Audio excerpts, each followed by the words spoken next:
They called him Ezra the Ox, a name given in mockery. Weighing nearly 300 pounds, with a round face, crooked teeth, and a body that trembled as he moved, he was regarded as the most worthless slave throughout all of Chatham County.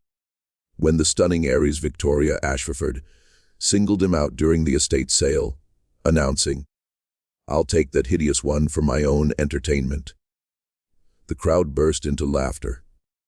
What nobody realized was that the pitiful, slow, witted field hand she had just purchased for a mere 35 was actually Elijah Freeman, a mathematics professor who had fled from Philadelphia. For 2 years, he had been concealing himself in full view, biding his time for precisely such a chance. Before we disclose how the homeliest man on the plantation brought down Georgia's most vicious woman, go ahead and hit that subscribe button.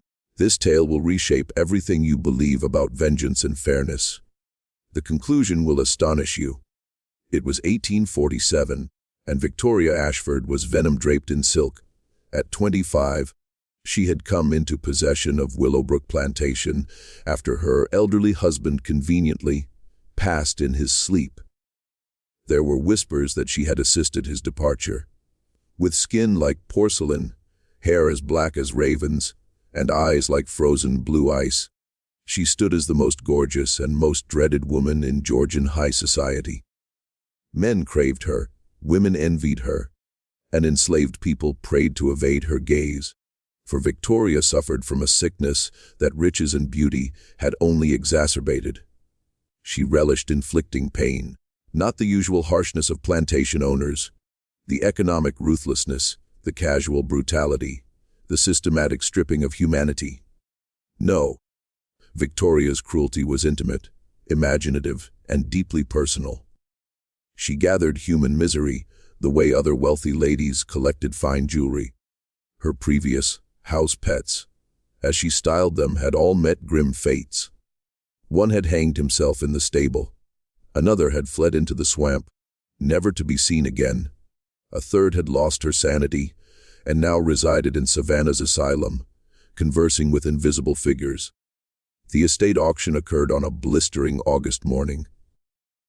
Victoria had announced over tea with her friends that she required fresh amusement.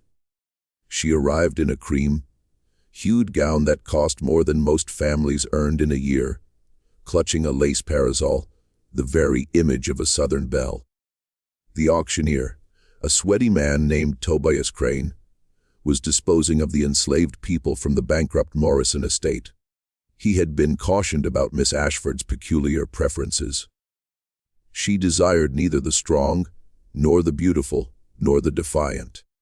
She wanted the damaged, the pathetic, those whom nobody else would bid on. "And this here," Crane announced with thinly veiled disgust, "is Ezra. Field hand, 40 years old. As you can observe, he's not much to behold." Ezra stood on the platform. His huge frame stooped as if attempting to shrink himself. His garments were worn and strained across his belly. His face was round and ordinary, one eye marginally larger than the other, giving him a perpetual bewildered look. Spittle gleamed at the corner of his mouth. He gazed at the ground, swaying slightly as though the mere act of standing demanded too much effort. The crowd whispered and pointed, some laughing openly. "Can he even labor?" someone shouted. "Barely," Crane confessed. "Morrison kept him because he's surprisingly strong when properly motivated with the whip. Good for heavy lifting and nothing else. Dull as a post. Cannot read, cannot count past 5, can barely speak proper English. But he eats like 3 men, so he's costly to maintain. Starting bid? $20. Silence. Who would squander money on such worthless property? Victoria stepped forward, her heels clicking on the wooden platform. She circled Ezra slowly, examining him like a scientist scrutinizing a specimen.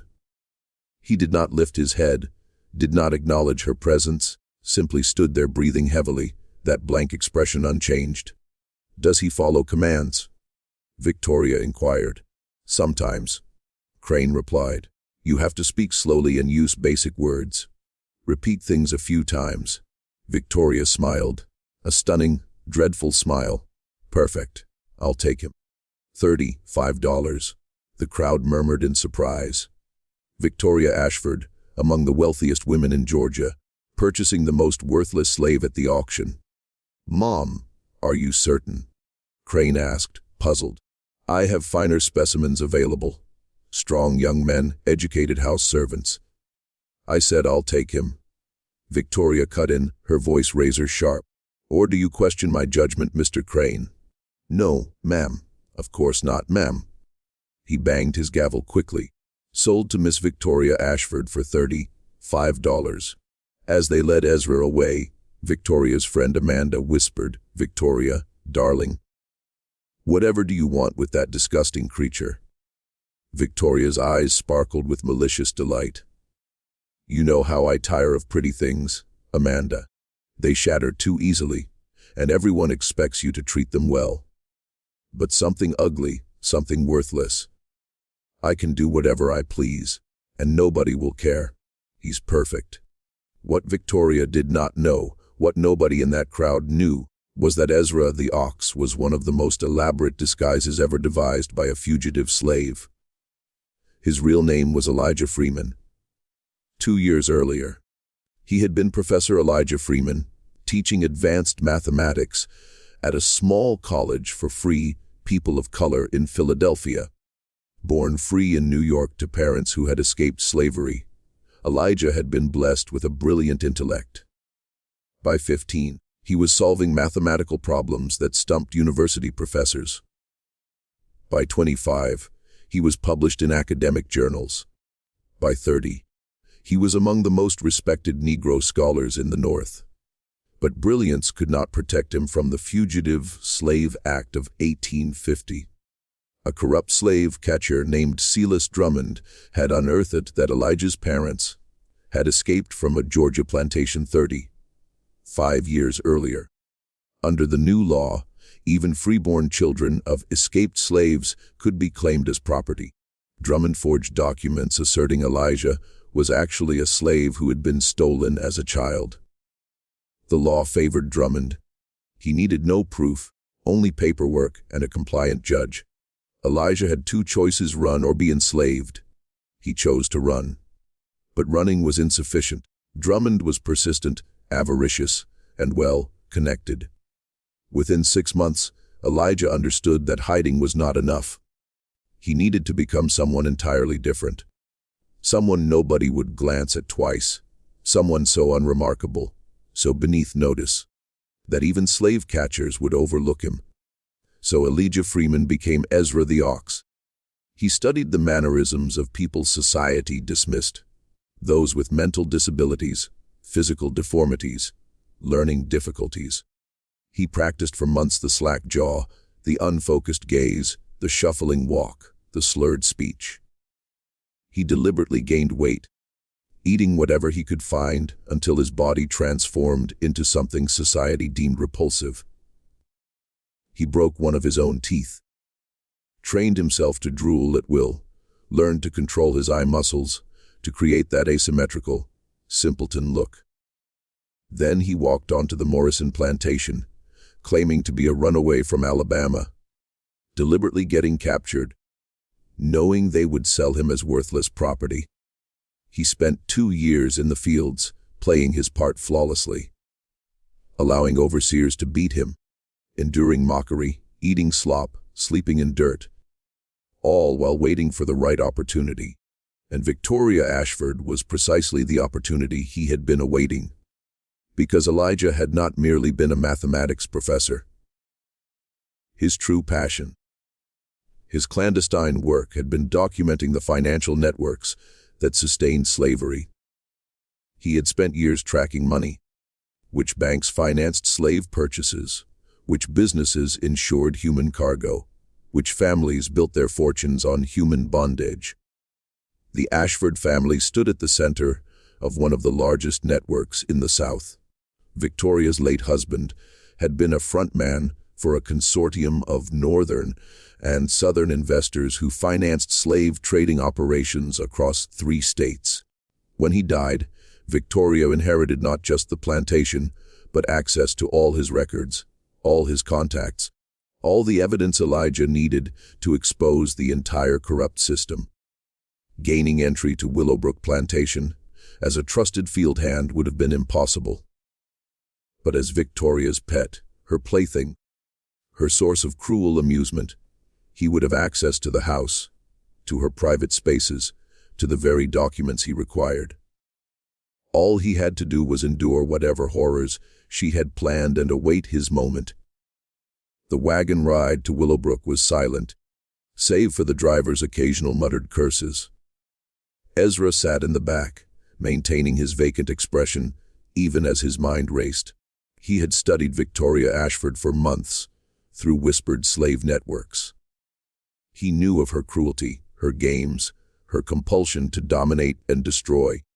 He was betting his life that she would underestimate him so completely that she would never perceive the truth. Victoria was waiting on the front steps, changed into a simpler day dress, but still radiating that cold, cruel beauty. "Bring him inside," she commanded.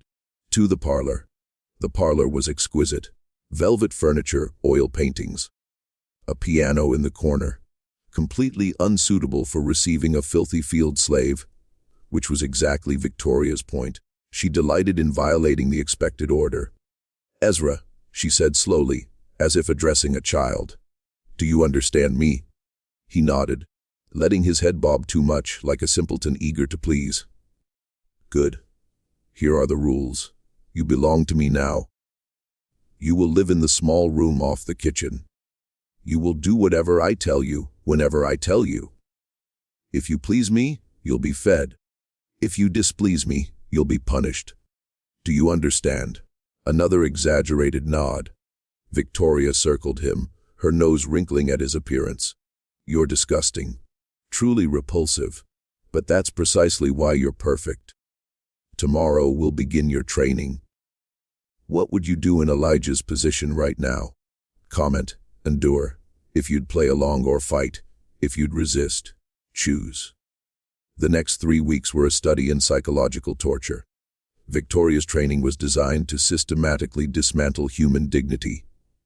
She made Ezra perform degrading tasks, crawling on the floor while she walked on his back, eating scraps from a dog bowl, standing motionless for hours while she and her friends mocked his appearance. She would command him to dance, to sing childish songs, to play the fool for her entertainment. And Elijah endured it all, never breaking character. But while Victoria believed she was breaking him, Elijah was learning everything he needed: the layout of the house, the location of her late husband's study, the schedule of the house slaves, the times when Victoria entertained guests versus when she was alone. And he was listening. Victoria had a habit of conducting business in front of Ezra as if he were furniture. She assumed his simple mind could not possibly comprehend or remember complex financial discussions.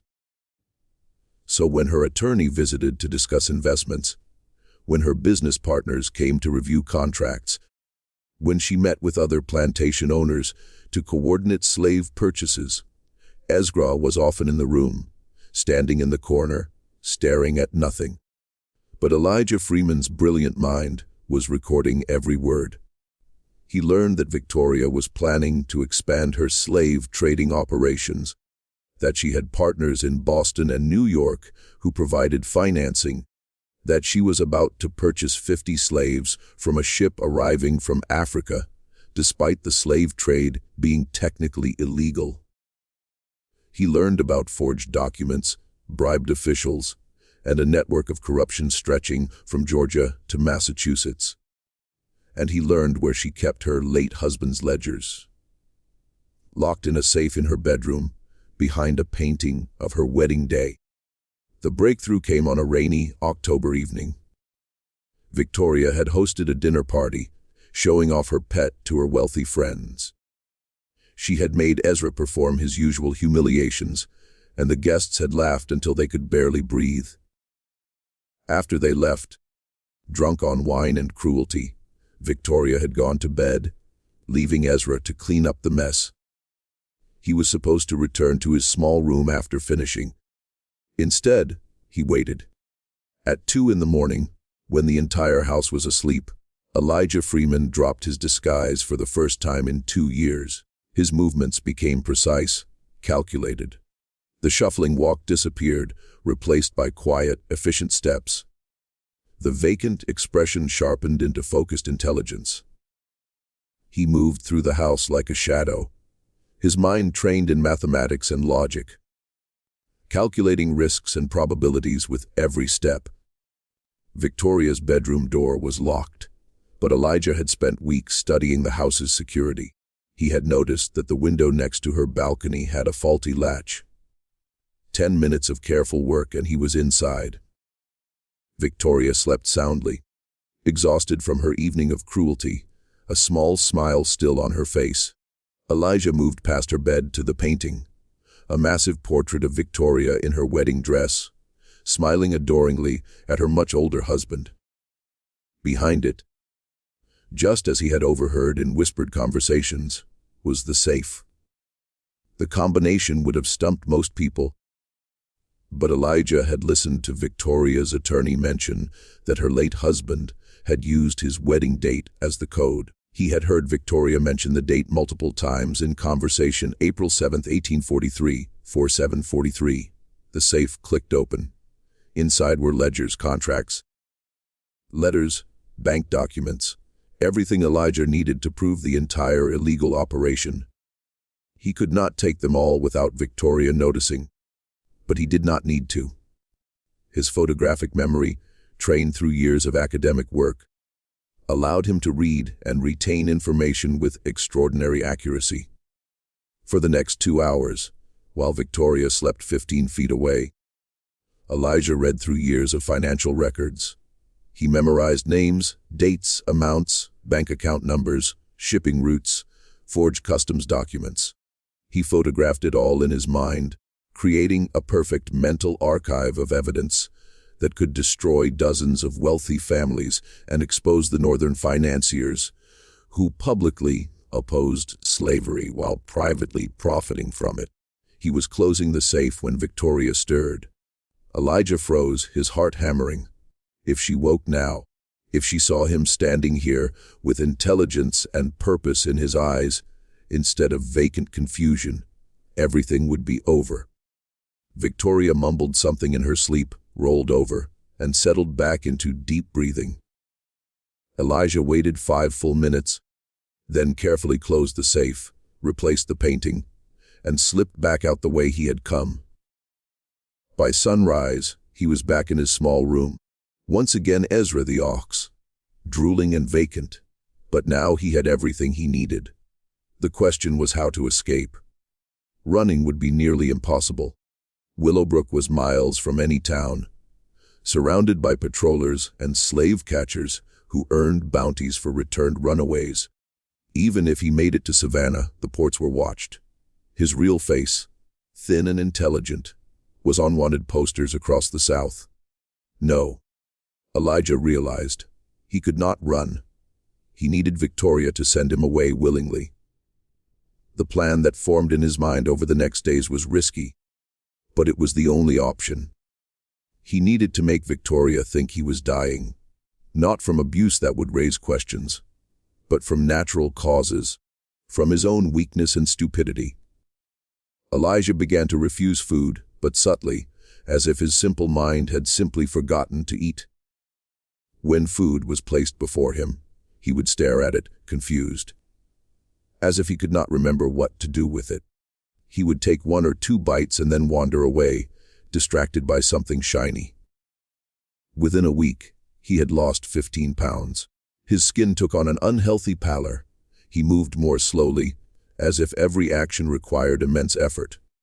Victoria noticed, but not with concern, with irritation. "Stupid creature is wasting away," she complained to her housekeeper, an older slave named Ruth. I paid good money for him, and now he's dying from his own idiocy." Ruth, who suspected there was more to Ezra than met the eye, played along perfectly. "He needs medicine, Miss Victoria. Doctor's medicine from town. Otherwise, he'll be dead within a month. I'm not wasting money on a doctor for that thing," Victoria snapped. "There's a colored healer in Savannah," Ruth suggested carefully. "At the African church on West Broad Street. They tend to sick slaves for free. Could send him there for a few days to see if they can fix him." Old Elijah, standing in the corner maintaining his vacant expression, felt a surge of hope. Savannah, the one place where he might be able to disappear into the free black community, where contacts from his previous life might still help him. Victoria considered it. If Ezra died, she would lose her investment and her entertainment. If he recovered, she could continue her games, and sending a sick slave to the colored church would cost her nothing. "Fine," she said finally. "Send him tomorrow. But he comes back in 1 week, or I'll have every slave on this plantation whipped to find out who helped him run." The threat was real. Victoria would absolutely punish innocent people for Elijah's escape. He would have to time this perfectly. The next morning, Ruth drove Elijah to Savannah in a small wagon. As soon as they were out of sight of Willowbrook, she looked at him sharply. "I don't know who you really are," she said quietly, "but I know you ain't no simpleton. I've seen you watching, listening. You're planning something." Elijah considered maintaining his disguise, but Ruth had earned honesty. Slowly, he let the mask drop, straightened his posture, focused his eyes, and spoke in his real voice, educated and clear. "My name is Elijah Freeman. I'm a professor from Philadelphia. I'm a fugitive, and I've spent 2 years gathering evidence against Victoria Ashford and dozens of others who profit from slavery." Ruth's eyes widened. Sweet Jesus. "I need to get this information to abolitionists in the North. It could help end the financial networks that sustain this whole evil system." He paused. "But if I run now, Victoria will punish everyone at Willowbrook. I can't let that happen." Ruth was quiet for a long moment. Then the pastor at the African church, Reverend Moses Daniels. He's part of the Underground Railroad. Been helping runaways for 20 years. If anyone can help you do this right, it's him. 3 hours later, Elijah sat in a small room behind the African Methodist Episcopal Church on West Broad Street, speaking with Reverend Daniels and 2 representatives from the American Anti-Slavery Society, who happened to be visiting Savannah. "You memorized financial records." One of them, a white Quaker named Thomas Garrett, asked incredulously. In response, Elijah began reciting names, dates, and figures, page after page of ledgers, contracts, and letters, all stored perfectly in his memory. He spoke for 2 hours straight, while the abolitionists frantically wrote everything down. When he finished, they stared at him in awe. "This is enough to prosecute dozens of people," Garrett said, "to expose northern banks and businesses, to prove that slavery isn't just a Southern problem, but a national conspiracy. But we need time to act on this information, to get warrants, gather witnesses, coordinate with authorities in multiple states. That takes weeks, maybe months. And I need to go back. If I don't return to Willowbrook, Victoria will kill innocent people. That's suicide," Garrett protested. "If she discovers who you really are, she won't. She can't imagine that someone who looks like me, acts like me, could possibly be intelligent. Her prejudice is my greatest protection." They argued for hours, but Elijah was firm. He would return to Willowbrook, continue his disguise, and wait. When the abolitionists had built their case, when warrants were issued and arrests imminent, they would send word. Only then would Elijah escape. "One more thing," Elijah said as they prepared to leave. "When you expose Victoria Ashford, I want the world to know how you discovered her crimes. I want everyone to know that the disgusting, simple, minded slave she tortured for entertainment was actually the man who brought her down. 7 weeks later, on a cold December morning, everything came to a head.